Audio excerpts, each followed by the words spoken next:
اعوذ باللہ من الشیطان اللعین الرجیم بسم اللہ الرحمن الرحیم قال ہارون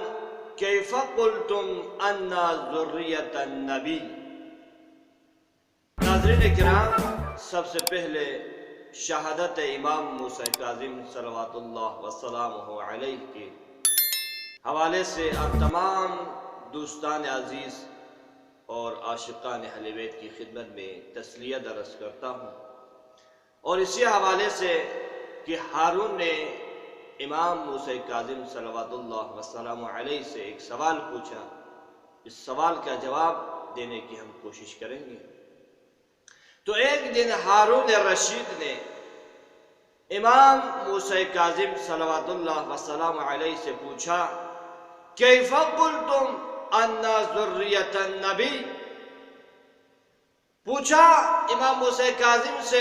کہ تم لوگ کس طرح کہتے ہو کہ ہم اولاد پیغمبر ہیں، ہم ذریہ رسول ہیں، ہم فرزندان رسول ہیں، حالانکہ تم لوگ علی کے اولاد ہو، اور ہر شخص اپنے دادا سے منتسب ہوتے ہیں نہ کہ نانا سے۔ تو اس وقت میرے امام نے سورہ انعام کی آیت نمبر 84 اور 85 کی تلاوت کرتے ہوئے فرمایا وَمِن ذُرِّيَّتِهِ دَاوُودَ وَسُلَيْمَانَ وَأَيُّوبَ، اور اس آیت کا آخری حصہ پڑھا وَيَحْيَا وَعِيسَى۔ پھر اس آیت مجیدہ کی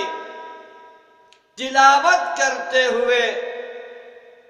اس آیت مجیدہ کی استدلال کرتے ہوئے ہارون الرشید سے پوچھا یا ہارون قل لی من ابو عیسیٰ، اے ہارون مجھے بتا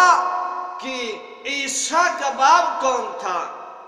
اس وقت ہارون نے جواب دیا فقال ہارون لیس للعیسیٰ اب، عیسیٰ کے تو کوئی باپ ہی نہیں تھا۔ تو اس وقت میرے ساتویں تاجدار امامت امام موسیٰ کاظم نے اپنی جواب دیتے ہوئے اس آیت کی استدلال کی روشنی میں، اس آیت کی روشنی میں اپنے جواب دیتے ہوئے فرمایا اے ہارون، جس طرح حضرت عیسیٰ محض اپنی والدہ گرامی کی نسبت سے ذریہ انبیاء میں داخل ہو سکتا ہے، اولاد ابراہیم میں داخل ہو سکتا ہے، بالکل اسی طرح ہم اپنی مادر گرامی حضرت فاطمہ زہرا کی نسبت سے ذریہ رسول ٹھہر سکتے ہیں۔ فآخر دعوانا ان الحمدللہ رب العالمین۔